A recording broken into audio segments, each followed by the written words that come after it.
Hello, everyone, and welcome to Rev MD Sex Bites podcast with me, your host, Dr. Deborah Durst, and by now you know my co-host, and I'll let her introduce herself. Hey guys, my name is Faraday Golombieski, and I'm a nurse practitioner here at Revitalize MD. So as you notice, today we are not in our usual studio, and instead we're at the office.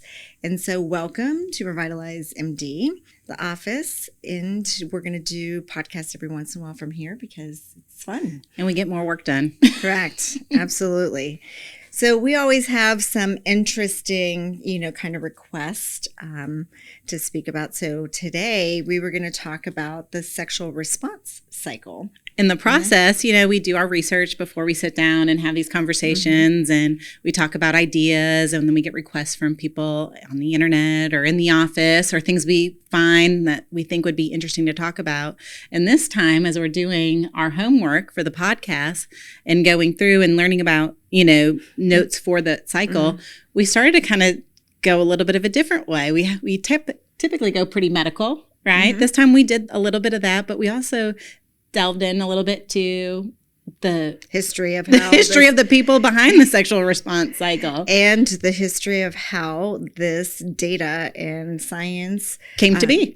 Yeah, so very interesting. I will say that at the end of all of our research, there'll be some science and there'll be lots of comments and I guess opinions about that. Yeah. And then likewise, I think it's going to bring about some other podcasts too, just based on the sexual response cycle. Absolutely. So what is the sexual response cycle? We'll start there and then we'll kind of break apart into some of these other things.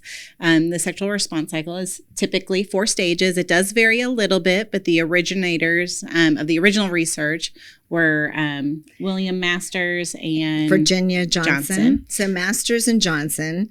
And so you'll hear about that. They actually have a book on that to the sexual response. I think it is just the sexual response. Yeah, but Masters and Johnson. So they're very well known and kind of brought, more knowledge to everyone concerning the sexual cycle and what happens. And how we get there. Yeah. So pretty much there's 4 stages. And the first phase would be arousal or, I think you've got the original ones listed, would be excitement. Yeah, excitement, which also includes arousal on theirs. And again, we'll kind of get into some variations on the Masters and Johnson's concepts. But the first phase is excitement. So things that happen during excitement, as you can imagine. Yeah. So you have increased blood flow to the pelvic region. Increase in heart rate, increase in blood pressure. And again, I would bring up right now during that arousal excitement that, again, to me, the body is an amazing, just an amazing scientific creation. Absolutely. And from a cellular level on. But anyhow, the penis will increase blood flow 40 to 50 times over a matter of seconds. That's amazing. Congratulations, fellas. Yes, you win the award on this one. So women will have to increase blood flow too, but it's not quite that amount. But increased blood flow to the pelvic regions and the sexual organs happens during this arousal phase. To the clitoral head, we start to see some of that engorgement, but it's not till the next phase that women really kind of have a big change there. But during this initial phase, like Dr. Durst said, you have all those nerve endings in your body that start to wake up and blood flow not only to the pelvic region, but also to our nipples and the other erogenous areas. So that's definitely that beginning, this desire, libido, kind of getting everything going. Think about the nipples too. So, and things that actually happen during this phase or can lead to this is, even making out and kissing is something that increases that arousal and excitement. And again, nipple stimulation, because that's an erogenous zone. And then all of that increases blood flow to both men and women. But, the clitoris is the equivalent of the penis in a man, just so you know. And again, it is only a sexual organ. And so it really has a lot of sensory fibers, and 7,000 of them, twice the amount of sensory fibers in a penis, just so everyone knows. And so basically you'll know when you hit it, and you probably should hit that during the arousal phase. Exactly. Or find it, maybe not hit it. And then this is also when This is also when we start increasing some oxytocin in the body too. So again, preparatory for all of that. Let's hope you hit it at 7,000 nerve endings. I'm sorry, I just got to go back to that. Well, I was just find it, maybe not hit it, but maybe hit it. But that's hilarious. I saw a meme the other day, and it was like a man driving a convertible car on the freeway, and he's going, and then there's an exit sign, and it's like trying to find the clitoris, and then there was like him taking a hard right to the exit of who cares, just be done with this already, trying anything to get out of it. So don't do that. Don't take the exit. Find the clitoris. Yeah.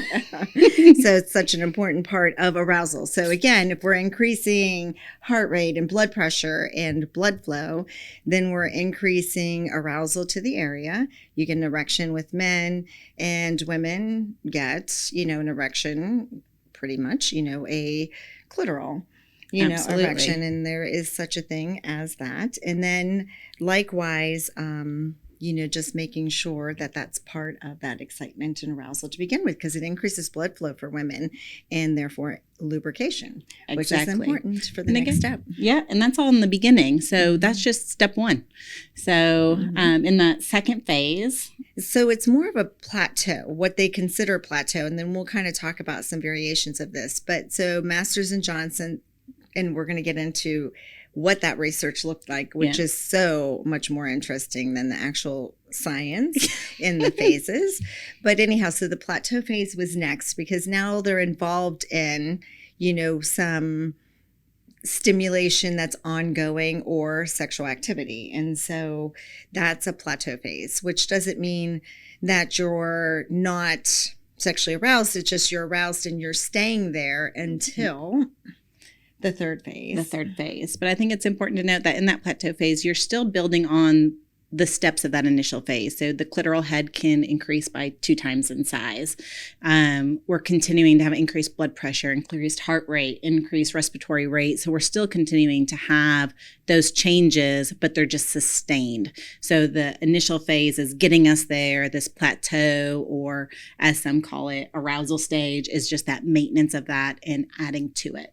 Mm-hmm. Yeah. And so again, that's going to change with, couples, with individuals, how long that lasts, with age, all of that. And so there's some changes with men and women that happen with age, even with that, and again, we have other, podcasts that kind of talk about that, and we can do more in the future with it. But absolutely. The third phase, which is an important one. It's the shortest one, unfortunately, but probably the most important is the orgasm phase. Yes. Well, and so then with this orgasm phase, I think that Faraday has lots of fun facts related to the orgasm phase. Yeah. So it was, as you do the research and you learn about this, eventually a couple, but these researchers, this doctor and assistant that did this research. And you start to see like what happens and how they came up with this data. Some of the stuff they came up with is that typically for women, an orgasm lasts 0.8 seconds. And during that time, our max contractions is only 15 to 20. So all of that work for 8 seconds, guys. I mean, the most important, but I mean, how do we prolong that?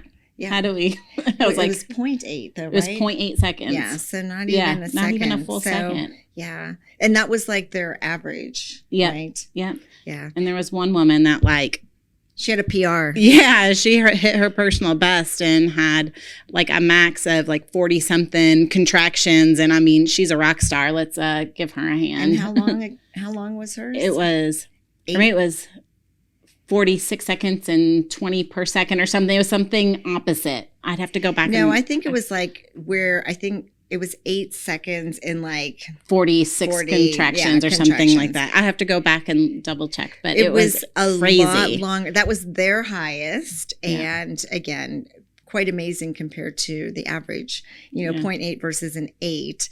And then a few contractions. 15 to 20 to 46 to 48. That's what it was. So it was quite impressive. Yeah. And so she definitely won the award with their study. I'm like, how do we learn how to do that? Mm-hmm. Can we train the body to do that? Exactly.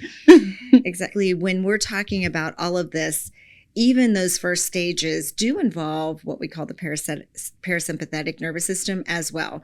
So when we think about increased heart rate, blood pressure, respiratory rate, which is all happening during arousal and plateau and orgasm, that's a sympathetic response. But you also have to have a parasympathetic, that plays a role in that as well. So therefore, that's more your relaxation response in the body. And so if you're stressed, then you're not going to have that component to it. So again, a lot of times stress interferes with, because during those early phases of arousal and plateau, you have got to be relaxed to have that happen. So, if you're fighting, and some people enjoy, post, I guess it depends on what you're sex, but ultimately, it may stress people. And again, if they have lots on their plate, if they're stressed, just take that into consideration. Sometimes it's not about you, it's about everything else, and maybe spending a little time to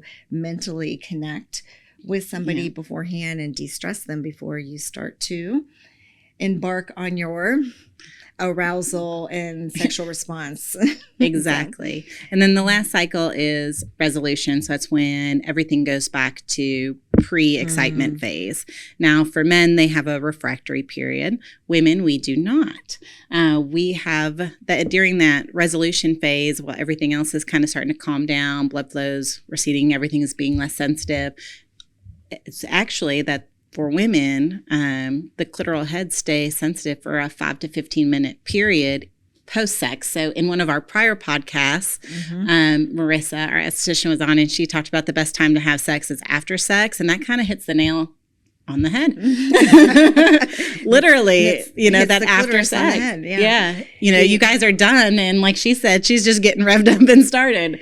And so I'm sure that probably almost all men have experienced that in some way, where again, the woman is still, ready to go.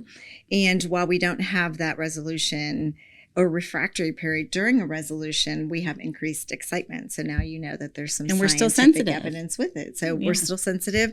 And I would agree. As soon as Marissa said it, it was like, we all just kind of stared at her like, wow, how true is that? Yeah, absolutely. So we all identified with it. So I don't think we're the only women that would identify with the fact that, again, the best time to have sex is after sex. We can keep going. The clitoris is still, engorged very sensitive. And sensitive. 5 to 10 minutes afterwards. It's crazy. So everything else decreases sensitivity except for the clitoris. Yeah. And I think, again, probably stressing the importance of the clitoris and the fact that it's just a sexual organ. It's there. It shouldn't be ignored. It's got twice the amount of nerve fibers as the penis. So again, not one way or another, just saying, guys, if you're not already focused on the fact that women love clitoral arousal, then we hope to open your eyes to that. So exactly. And even with some data. Yeah. And then Masters and Johnson talked about these cycles, and the way they talk about it from their research is that you go through all these cycles from 1, 2, 3 to 4, that they're in order. But as more people started looking into the research and adding to it, you'll see variations in this cycle. So where this cycle is kind of ongoing and it's not necessarily an A through Z, it's kind of a roadmap. So you can join in at any point in this cycle, that you don't necessarily have to start at step 1. Some people might jump in at step 2. So it doesn't have to be in order. So, and then not every woman or man experiences every portion of this. So you may get excited, you may have that plateau, but then there may not be an orgasm. And that's where we start talking about sexual dysfunction and some of those other causes of why are we not having an orgasm, what's going on, what is the reasoning behind that, and how can we fix it. And we've talked a lot about different treatments out there in other podcasts when we talk about hormone replacement and lasers, such as the Votiva or Gainsway for Men, or injections like the O-Shot and P-Shot. With all the different, all the different steps, how they can help if that's a step that is, bothering you or affecting your, sex or affecting your relationship. So what's interesting is, again, there's so many different ways for arousal that can be, something that's visual. Some people are auditory, some it is or tactile. They got to be tactile, hands-on. Tactile, and it's got to be touch. And you can enter that cycle of arousal or of stimulation in any different way. And it depends on, it's almost like your love language, your sex love language, right? Absolutely. Which one works for you? Is it like, do you like to be talked to? Is it something you like to see? Is it tactile? All of those. But I will say that women, 98% of sex for women is in the head. Exactly. Which is why we think it's all about the head both ways, because you got to stay in the head with women. And so they enter that stimulation with mental stimulation or an emotional connection. And so Absolutely. That's important for a lot of women. In women, that plays a bigger role for women than it does for men. But it's a big... And they can enter, just with that emotional connection or, mental stimulation. Absolutely. And I think that's what's so important when we talk about the sexual response cycle, is that because there is so much of a psychological or social, there's so much more going on in our day-to-day that can affect this. So you're not alone. This is very common. And that's why we're here to talk about it, to bring it out to the open. It doesn't have to be something taboo. We can talk about sex. We can talk about clitorises and penises and orgasms and get down to what causes it and why and how we fix it. Yeah, and it's a lot more open now than it was when this study went down. Exactly. So let's get to the good stuff. The 1950s and 60s, where it was very taboo at the time. So yeah, we found out some very interesting facts. In fact, it just makes me laugh still to think about it. I'm getting the book too, by the way. Oh yeah. Oh, I want to read the book. I gotta see if I can find it on Amazon 2-day delivery, right? Yeah. And it was, I think it came out in 1966. So again, they started their research in 1957. And the story is that William Masters he was a gynecological surgeon who started to do some research on sexual response. And at first didn't think he'd be able to find participants and volunteers. Yeah.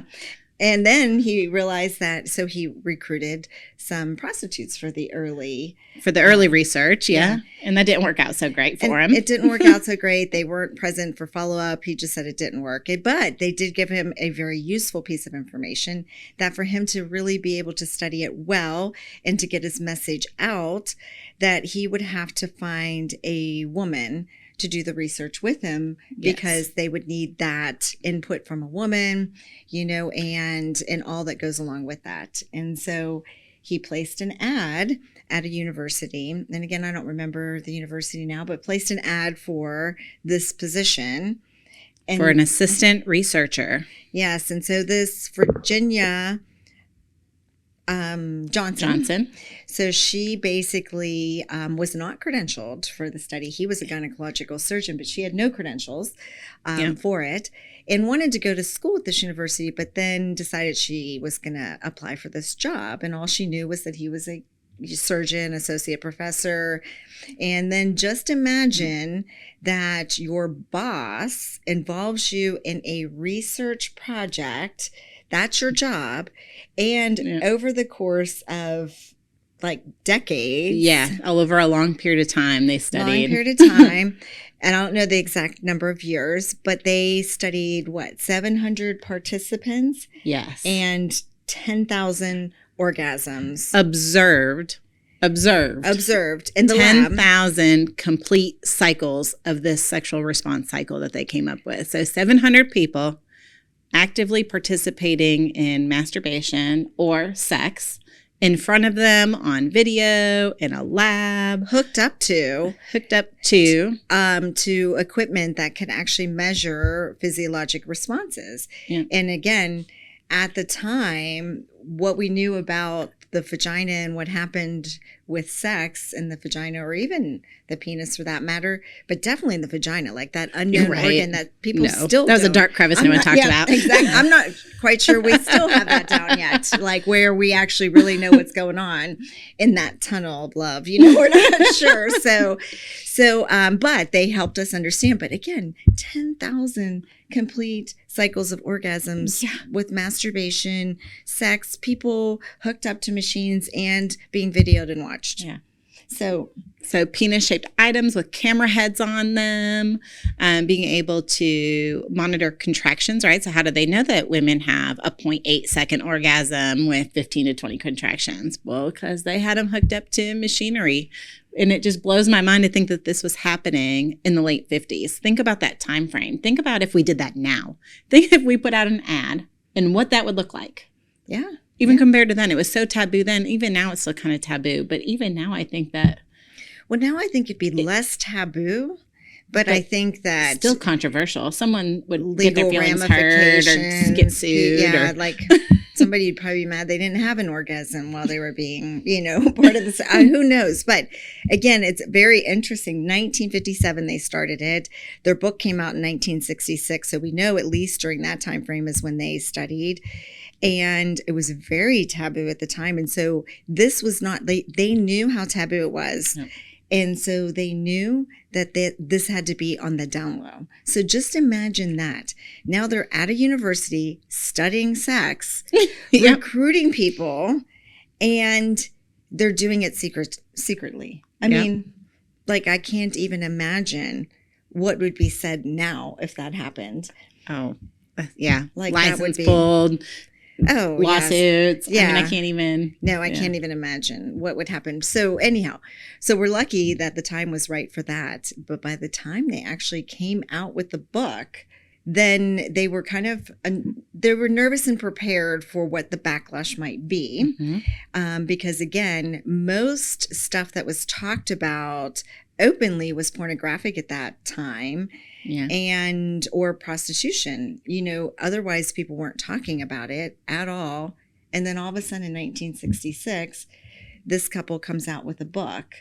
Yeah. And well, let's go one step further before we talk about the book. So he was a gynecologic surgeon, reported to be a family man, and she had no credentials, was a divorced mom of 2, and applies for the job. Divorced 3 times. Okay. And so. And then applies for a job with a guy that ends up, involving sex the entire time in watching. And then somewhere along the way, after the book came out, they ended up married. So my first response was, well, I mean, in the 1960s, where else are you going to find an equivalent or an equal that has your kink level, right? Right. That you want to watch, or voyeurism or whatever it is. It just didn't exist back then. So, of course, it was a match. Yeah, it was a match. But, and they were married for like 20 years. So, yeah. I mean. Until, what we'll talk about is like, again, until he probably had changes, who knows? But anyhow, but we kind of dissected through this and laughed during parts. But again, whether it was a kink attraction and they were like used to, but apparently, and my big thing was, well, was he divorced too initially, or was he still married? And I think we found out that he was still married. Yeah, when you look at the time frame, that was its own scandal within the scandal of the research. Yeah, especially during that time. Again, when you're thinking of this time frame and what the world was like during that phase, and it was starting to change, right? 60s, 70s, we were starting to see some changes with a little bit more open views about sex and drugs and rock and roll and all the things, but definitely not in the late 50s. No, and there were some changes that definitely went down, and and again, a sexual revolution of some sort. So I can only imagine now what would need to be covered with a sexual revolution without boundaries that's about to take place here. So, and what could we find out? What more could we add? Who knows? What more with today's technology? What we could find out about the response cycle and how accurate their research is, and how it has evolved and changed just by our ability to, with the knowledge that we have. Yeah. So thankful for them, because they kind of set this whole sexual wellness in motion by even bringing some attention to it. But 1957 to start. And again, book out in 1966, which we'll talk about. But And we're still basing a lot of what we found on that research. Yeah. So it's probably time for, some newer research. Yeah. And again, so Rosemary Basson was another person that kind of looked at that. And then she talked more about the fact that you can enter the cycle so many different places, but also brings up the fact that for women, that emotional, mental connection plays a big role versus sometimes spontaneous sex drive with men. And so just to keep that in mind, it's all about the head. Men and women like that mental stimulation and emotional connection. So spend a little time there and you'd be surprised at the responses you would get. So absolutely. And then, but sometimes, women will have the sexual, response, and then it's arousal, and then the same things happen. You're going to have arousal before you have, orgasm, but you can enter and maybe get aroused and then you're more stimulated. So you can enter at any point. And so it's not just that strictly. So just imagine if we have a lot of research to do yet. There was a national survey on sexual health and behavior that came out in 2010. And that's really kind of like the next step that kind of asks some of these questions. Not videos and physiologic. No, not that kind of research, but more questions to try to kind of figure out. And it was interesting out of all the people that were questioned in there, 85% of men reported that their partners had orgasms, or female partners had orgasms. But out of that group, only 64% of those women said that they actually did. So I think sometimes we need to kind of check ourselves in a relationship. I mean, with men, we know, right? It's, again, with women, we can hide it. So I think it's good to kind of check ourselves and step back and go, was it really good for you? Did you really have an orgasm? Because if not, that is a huge amount of women that are saying, we missed the bill, but he's like high-fiving himself because he thinks that he is the man. So even still, like you were saying, there is a need for research because there's a huge gap there. We're still missing it. So that tells you that at least 20 to 30% of couples or partnerships that are sexually active are not even having any discussion afterwards on if it was good or not. That's a huge group. I feel like that's, and again, it comes down to a lot of things in life, like communication is the key, right? And so they're not communicating, but why are they not communicating? And so that's where we need to find out why. And we have those conversations because, again, communication is key. If they don't know and you're faking it, then you can't blame them because they think they're doing a good job. Women can fake well. We already saw the video, Harry Met Sally and quite impressive. Everybody knows about that video. With the woman going, I want what she's having. I want what she's having. And she's like, and again, he didn't believe that she could fake it until she faked it in the restaurant. So, and again, so women can fake well.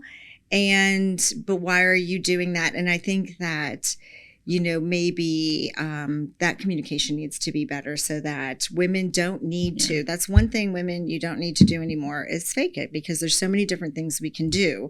And having that conversation about how to arouse you and what works for you is so important because you matter. And there's so many different things that we can do to help with arousal, both clitoris, vagina or G-spot, vaginal, but G-spot stuff. And, there's just so many different things, but you got to have those conversations, and having those conversations with us first is sometimes helpful. And again, you can always bring a partner in. And if you're already in that situation and you want out, meaning you want to be more honest, but you've been faking for a long time, then, changes do happen as you age. So you can just say things have happened.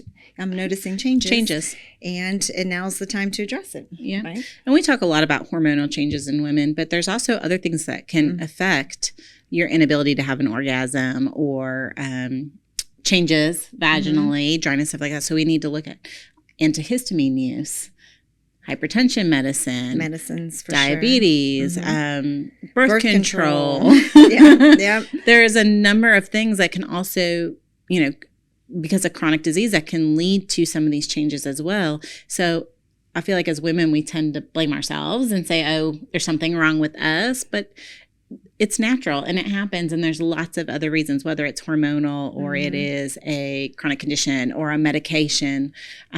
Stress. Back to that stress thing. Stress is huge. Stress will decrease your actual sex hormones. It will also, like we talked about, keep you stressed so that your responses aren't perfect when you're having physical, relations. So that's an important thing. And again, childbirth, changes in the vaginal canal, lack of support of, the G-spot and the urethra. And it's really not a G-spot orgasm. It's almost like a G-complex where it involves the urethra, the vaginal canal, and the G-spot. And so it's a complex and not just a spot. But again, that spot isn't as deep as some men think as well. And so you don't need to get your whole hand in there, to hit the G-spot. And so basically just knowing these little things and having these conversations, it's so true. But it's just like, so simply put, it just makes me giggle because it's like the simplest thing, but the simplest so thing. Honest. Yeah. You don't have to get the full finger in there to get it. So the bottom line is just having those conversations and knowing female anatomy and what works for them is huge. And so that's why we like to base it on some scientific facts and then also, just add in what we hear and experience, as women. And so that's very important. So. Yeah. And I was giggling. I had a patient recently that told me that when she was learning about her body and trying to teach her daughters as they were aging. So she's like, there's these pop-up books that you can get now, and they're pop-up books of the vulva and the vagina. And she said, and she just happened to throw out there, I bet some men could benefit from that too. And it made me giggle, especially when you said that. I'm like, maybe we need a diagram in the office so I can be like, it's just right there. Well, so if we even think about where do men get sexual, education, and yes, we talk about sex health and sexual health education in the school system, but like, how much do they really learn? They're getting it from other guys. Yeah, you're hearing it on the bus. And listen, our friends, the guys, like, again, we could go on, and we are going to have a podcast where we have a bunch of men and women so we can kind of hear this. But I say, and have said this forever, that for men, if you ask them how many people they had sex with, you can basically take that number and divide by 3 because they're going to triple what they've actually had. Where women, they're going to play it down. So you can multiply them by 3. So if they say I've had sex with 3, it's 9, so it's the opposite. And so men are going to exaggerate and they're going to make it seem different than it is. And that's because that's what men do. They compete and, that's what they do. And so anyhow, maybe a woman is a better source of, what you need to know about sex. And that's not happening early on in your, or even just like a good overview of these are the hot spots. These are the hot spots. This is how to hit them. So pop-up might be a good start. I know. That's why I was just giggling. It made me think of that pop-up book. And I'm like, we probably need a pop-up book or a diagram or something. Yeah. But these are men that don't even ask for directions. Yeah, that's right? true. I mean, right? I feel like every time we do a podcast, behind the scenes on the podcast, and we're talking about what we talked about, I'm always surprised by what the men in the room don't know. Yeah, exactly. Like, okay. And so if they're not asking for directions in general, the map, I got this. Right. The car that takes a hard right and books it off the freeway. Yeah, correct. So bail. Yeah. So again, you all want to be great in the bedroom. And so these are little tips on how you can be that rock star that you want to be. And actually know that it's happening. That's the important thing. Because again, we can fake lots of things and we don't want to. So going further, what was the other, so there were other interesting facts, like for men and women with orgasms, men they'll have orgasms more with vaginal sex in women. Oh, yeah, where women need multiple sources. So whether it's vaginal, oral, toys, they need multiple input. Another one that was pretty interesting out of that same survey, it talked about between the ages of 18 and 59, so a pretty large group there, that out of that group, men associated less orgasms with age, where women associated more orgasms with age. So again, I think that is part of women becoming more comfortable with their bodies as we age, knowing what we like, knowing what we don't like, being open to doing things that we like to get there. Expressing that better. And, absolutely. Yeah. Being more comfortable and being able to express it. But, you know, where men with age, it tends to go the opposite. I thought that was an interesting little statistic. Well, and I think actually the age range is an interesting statistic. In itself, that 18 to 59. You will like slowly, you know, find out how warped my brain can work. But anyhow, the 18 to 59 is an interesting age range because men peak at about 18 with sexual function. Like and so women are peaking in their 40s. So there's a mismatch with that. And I think, again, a lot of it is because now we have knowledge. Now we're comfortable talking about it. Now we can communicate what we want.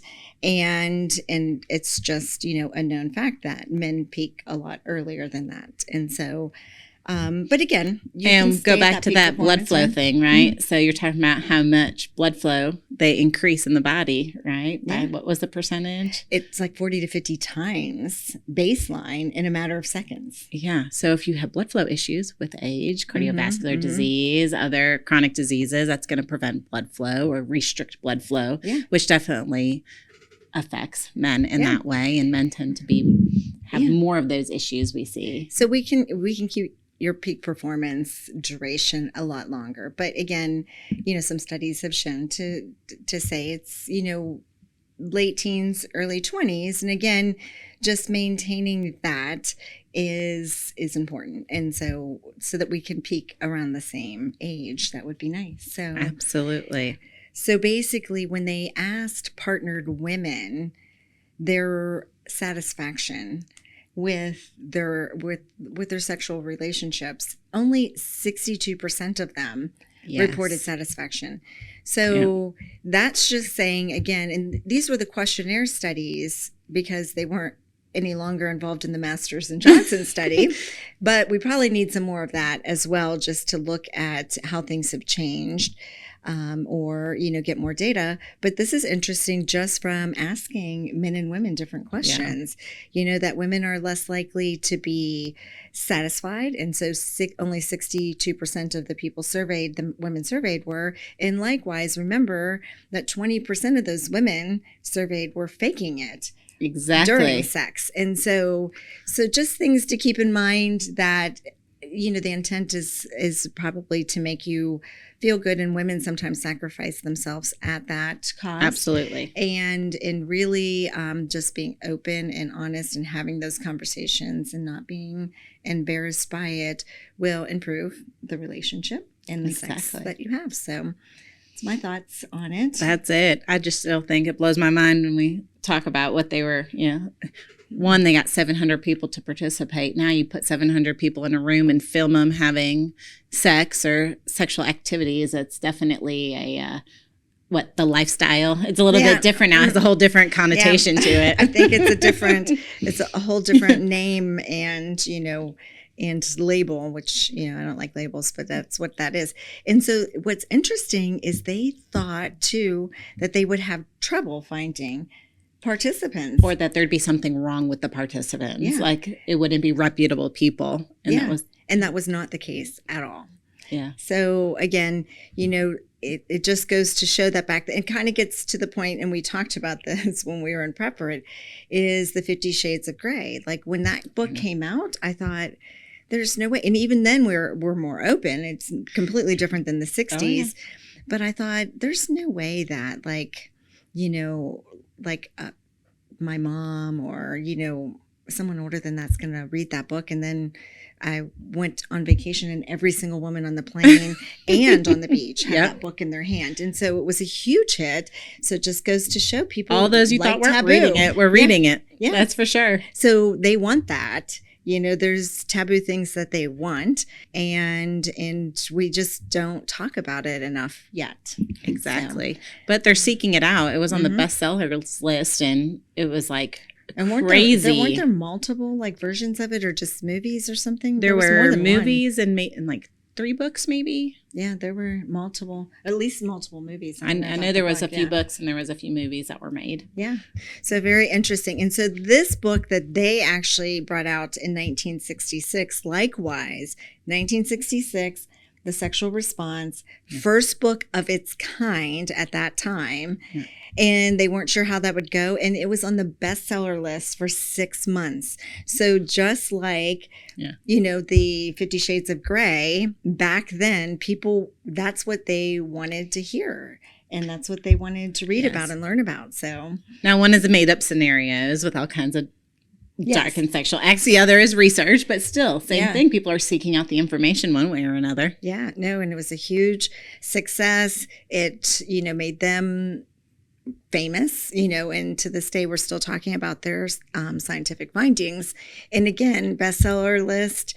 So they weren't sure how that was going to be. And they could have been outcast at the time and, and completely ridiculed. He could have lost his license, all kinds of different things. But instead, it was a hit. So yeah, you have a doctor and then a non-medical person, a research assistant that kind of just happened upon this doctor. And she was his employee. And then ends up a sexologist, I think was like her eventual title. But yes, yeah. Well, she went from not credentialed to credentialed, but he was her boss. And exactly. So just imagine. Yeah. So very interesting stuff. Yeah. Not recommended in the workplace, just so you know. But anyhow, I think what we need to do though, because again, I found this more interesting from the whole beginning to end. I mean, this whole entire prep for this podcast was fun and interesting and very interesting. So, lots of conversations from it. So definitely leave any comments or questions you might have, anything you want us to talk further about. But I think what we are going to definitely do is have a podcast about this, but bring both men and women in and do a group. And just see what we'll present, the study and present the circumstances behind it, and then see what everybody has to say about it. So do a little bit of a more open forum, not so formal, where we kind of just sit around and absolutely and talk. If anybody is interested, let us know.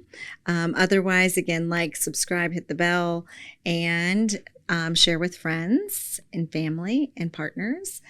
And we definitely have other podcasts that talk about some of the stuff that play into this, about sexual dysfunction and votiva for vaginal rejuvenation, and for men, Gainswave, that all play into this. So check out our other podcasts as well.